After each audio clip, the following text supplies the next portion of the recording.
Welcome back to my channel. It's Jasmine here. You already know, your favorite.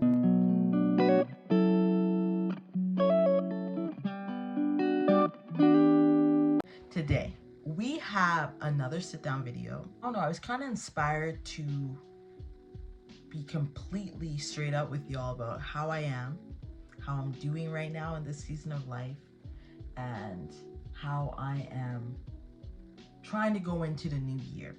The last quarter of the year, from September to December, I usually reflect a lot just about how my past year went and how life is going for me and what changes or what things do I want to implement that I've done in 2022 or whatever what the year that we're in, and then go into the new year and what do I want to shed, right? But a lot of these challenges that I'm going to talk about, I am and I was finding things to help me with it. I believe that this time in my life, I'm being called by the Lord to not stay stagnant. I've been just the same for a long time because it's been cool. You know, I haven't really felt like I need to change anything in my life.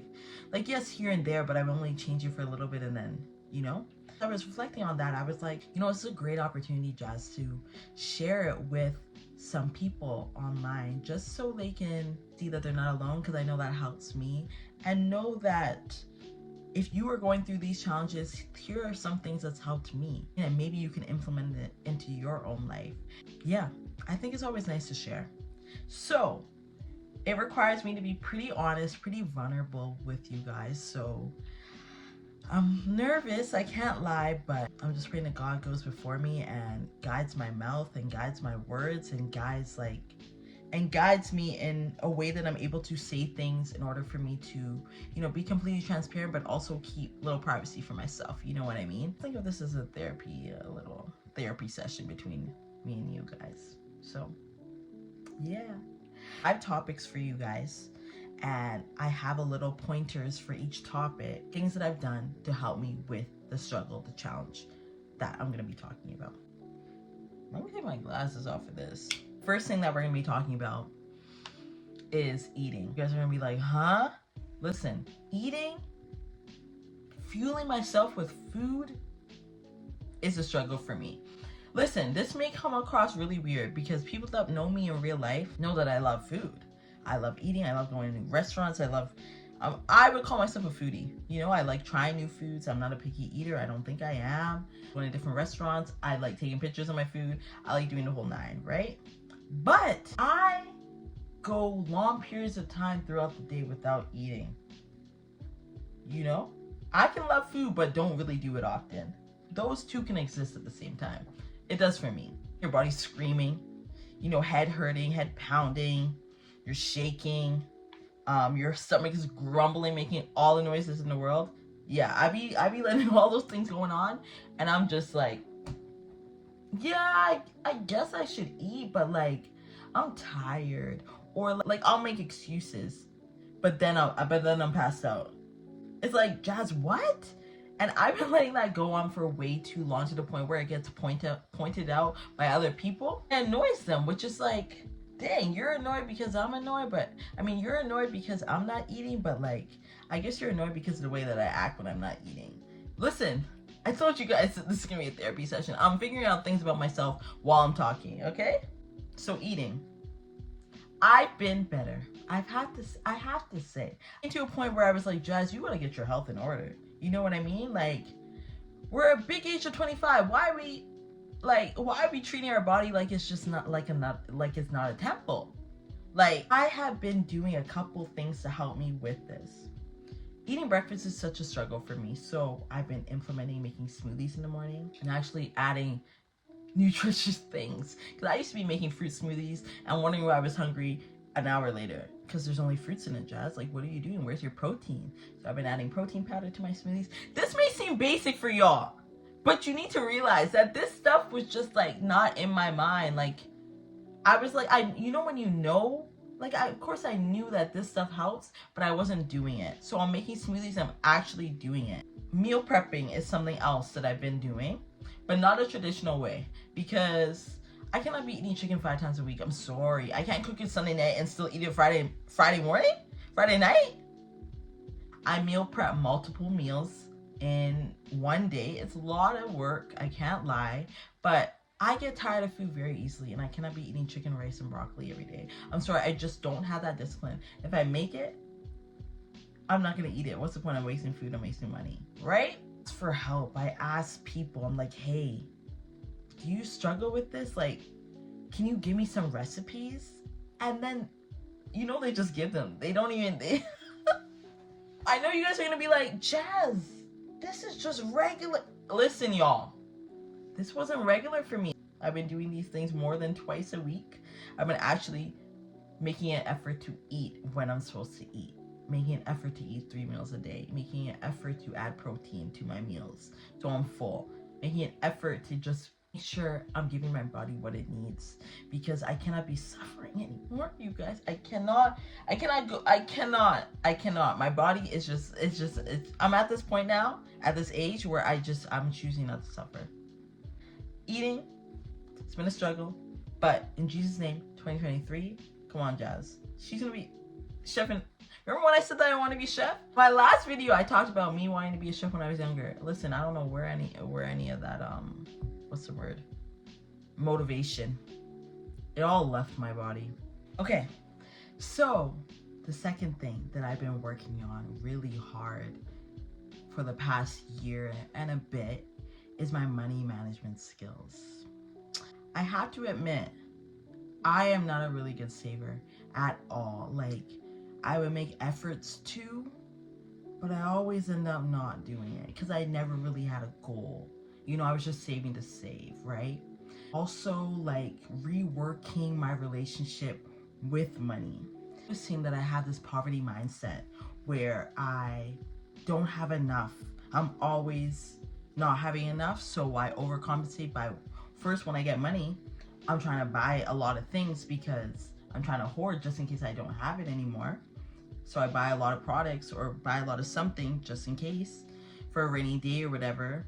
But also just, number one, feeling stuck in that mindset that it's always going to be my life. Feeling like I never have enough, like I said. Just never having enough. Hard for me to even look beyond even trying to save, because I'm like, what am I saving for? So increasing my financial literacy skills. I didn't know about investments. I didn't know about any of those things, right? It was all new to me. So this year I've been really making an effort to make sure that I am, you know, well versed in these things, because I am not even just at an age, but I am at a part of my life where I do want to, you know, make sure that I'm well set for the future. Doing that in a couple of ways. So I've implemented budgeting into my life, and I've been loving it. Having conversations with family members who are doing financially well. You know, I used to come around like people that are doing well and like shrivel up and be like, oh my goodness, like I will never get to that level, and it's so intimidating. These are my family members, you know what I mean? But I would also still just feel really shameful, especially with me being so small and feeling like I don't know what they're talking about, and they don't want to, you know, not dumb down to my level, but they don't want to teach me these things. But when I got over myself, got over my ego, I was having those conversations, and it's helped so much. Also, just being open to advice. Oh, y'all, being open to advice, like by these family members or by these financial advisors. Just being open and being like, hey, have you tried doing this? I used to just be like, you're just trying to, like, always feel like someone's out to get me. Got over myself. I was having those conversations, and they've helped immensely. Number 3 is a challenge that I've been having for a couple years, not just this past year, but a couple years. Reading my Bible consistently. Been gifted so many devotionals, so many Bibles, so many like things to help me read my Bible consistently. But I would go through waves. That was my issue. Like, I would be super on it for like a couple of weeks and then fall off for like months. I really had a set plan. Like, yes, those devotionals were helpful, but like if I miss one day, I wouldn't end up doing the next day because I'm like, oh, I'm behind. You know what I mean? Like, I'll just do it next year. You know those 365 devotionals? If I miss a couple days, Jazz ain't doing it no more. I'm telling you. And that's just for me. Maybe it worked for other people, but that's just for me. I was like, let me just start back in January. And that was the mindset that I was having. As well, I was just getting very easily distracted. If I wasn't having a set plan, I would get easily distracted. I would just open the Bible up to an any page, read a couple chapters, and call it a day. And I felt like if I wasn't reading enough chapters or memorizing a certain verse, if I wasn't, getting all the knowledge that I could in that one setting, I felt like I wasn't doing well. I felt like I was disappointing the Lord. I can't allot this much time to read this many chapters. What's the point of reading my Bible? So I'm just not gonna do it. You know what I mean? I'd rather do so much than do a little. That's the type of mindset that I had. And I was like, Jazz, what are we doing? We're just gonna keep staying the same? Are we just gonna keep trying to be a perfectionist for the Lord? I would always compare and be like, if I wasn't at that level, then what's the point? But then you never start. Then I caught myself and I was like, we can't be doing this. You know what I mean? This got to stop. We got to figure out what works for you, Jazz, because clearly you can't just not do it. This Bible study book. This book has helped me so much. I don't know why this just works for me so well, you guys. It's just the way that it's set up, the way that it allows you to read the Bible on your own, and it doesn't have some Bible readings it goes through every single chapter. This one doesn't. You know what I mean? It allows you to read the chapter on your own, and you don't have to take notes on those things. You can take your own notes, of course, but you don't have to take their notes because there's nothing there. It's like they leave a blocks, and I don't know, that works for me. I like that. It talks about how the Bible relates to you and asks you questions and prompts. And there's no right answer to them. Oh my goodness, you guys! I used to treat reading my Bible like it was a test. If there was a question, I felt like I had to make sure that I had the right answer. Clearly there's right answers for things, but they have open-ended questions. How does this relate to you? And I get to just write freely and be like, okay, this is how it relates to me. It makes me be more engaged with my Bible reading, right? So that has helped a lot. As well as praying before and after studying. And I think praying before allows me to just be like, hey, Lord, guide me as I'm doing this. You know what I mean? All those distractions in my mind, can we let it pause for a second and just make sure that I'm doing that before and after? And then I don't know, it's really helped me. Lastly, changing my mindset about studying the word, letting go of perfection. I think I was just holding on to thinking that I need to impress the Lord. Oh Lord, look at me, I'm reading my Bible and I can memorize this verse from this verse, and are you proud of me? That mindset was just so damaging, because it just allowed me to rework and be okay, I'm saved by my works, not by my faith. It went into that time thinking it was just checking off my to-do list, okay, Lord, I did this, are you happy?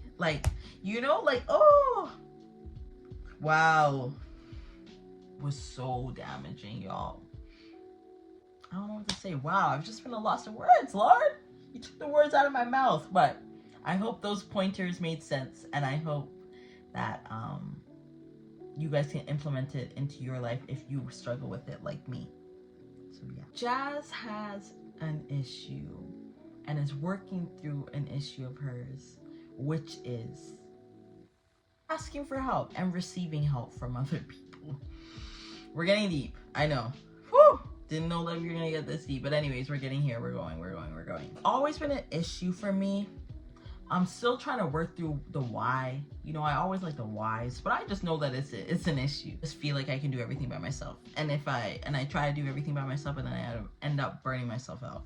So, and then I end up needing help. Then I think it ties into rest as well, because I used to think rest was not productive. Burning myself out and then needing rest, and then hating that I need rest because I burn myself out. It's what? Crazy. I've seen the effect of me not asking for help cause issues in my relationships with other people. Woo! Wow. I'm telling you guys, therapy session. What the frick are we doing right now? Y'all are getting to know me. What has helped? Because like I said, we're not staying the same. And we have noticed that, and we're trying to nip it and, do a 180 slowly but surely, right? Therapy, y'all. I'm telling you. because it's getting to the root of why I do that, and like healing that part of Jazz. I know what's to do with my inner child, right?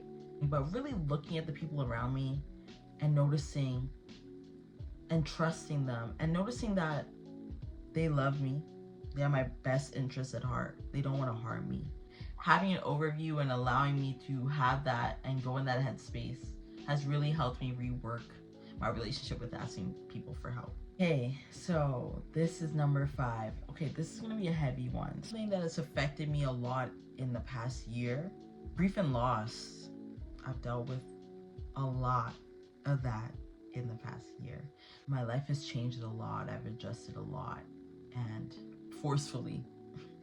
We are still working through it, you know what I mean? Like, I'm nowhere near where I want to be, but I'm giving myself grace because this stuff is going to take a lot of time.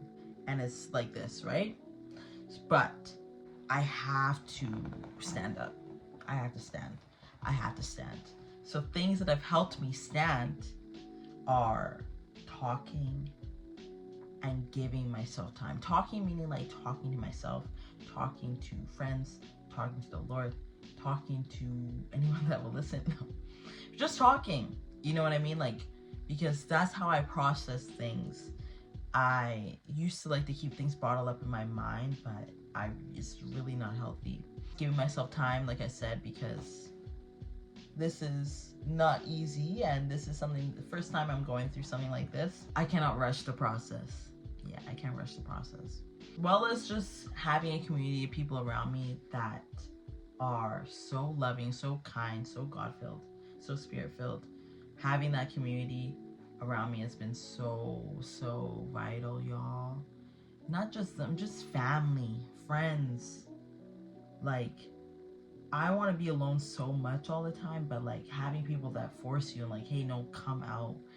You know, I was always super like, do I want to be distracted? But like, sometimes it's okay to take your mind off things that are really weighing you down, especially something so heavy like this. You cannot just be in a hole, because if I go into that hole, I am not coming out. God forbid. I know I will, but you know what I mean? Like, it takes time to come out. So having people that will check you and be like, hey, no, Jazz, you gotta come out. As well as having the belief that the Lord will and is restoring things that have been lost. Woo! Restore. I've been repeating that word restore a lot because I feel like it's just a word of my ear. You know what I mean? Like, because so much has been taken from me. So I'm like, Lord, you have to restore what was lost. Like, you will. I believe you will. And it's already been done. You know, you just gotta stand. You just gotta show up, Jazz. You know? And reminding myself that God is in the pit with me. He is meeting me where I'm at. Because I know I want to be here. I know you want to be here, Jazz. I know you want to be in the palace. Remind me of Joseph. The Lord was with Joseph. The Lord is with Jasmine. Favors on my life, just like I was on Joseph's life. Favors on my life, and you know what is for me will be for me. And knowing that I don't have to pretend with my Father, right? He knows my heart better than anybody else, right? And he knows feelings. He knows the deepest of my fears. He knows everything. So it can be intimidating, but when I'm like, hey, Jazz, he's not judging you for it, you know? Like, it's okay. He understands. So having that mindset has really helped me get through the day. Helped me get up in the morning, y'all. Because getting up in the morning is so hard. It's so hard. I'm tired.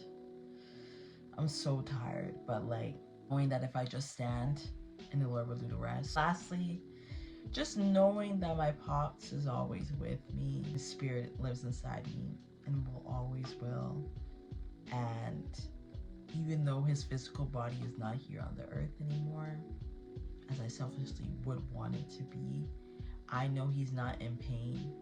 I know he's with the Lord, and I know he's with his family, and I know that he is rejoicing because he is spending eternity with our Father. he's being called back to who he belongs to. My dad didn't belong to me. He belongs to the Lord. Still working on trying to have those happy memories in my mind when I think of him. You know, with time, I will get to the point where the happy ones take over the sad ones, but I'm not there yet. But I know I will be eventually, God willing. So that concludes this video today, y'all. And I hope you were able to see that you're not alone if you're dealing with any of these struggles. You're not alone, whether it's to eating, whether that's to reading your Bible consistently, whether you're dealing with the grief as well. You know, I'm here, I'm doing it, I'm feeling it, I'm doing all the things with you. And I hope you were able to get the little pointers that I talked about things that are helping me, because like I said, not staying the same. We're always elevating, but giving yourself grace, but also being like, hey, I can do better. I think this video went well. I hope you guys enjoyed it. And if you have any other questions for me, make sure you connect with me on my socials. I'm Vogue Simone on all platforms: Instagram, Twitter, Pinterest. If you want to connect with me on Pinterest, I don't know, maybe you do. Pinterest is come on, don't sleep on Pinterest. You guys like, share, and subscribe. Make sure you comment any videos that you want me to film, any topics that you want me to talk about, and I will be happy to do that. Thank you again for stopping by to Vogue Simone, and yeah, I'll see you guys in the next video. Bye.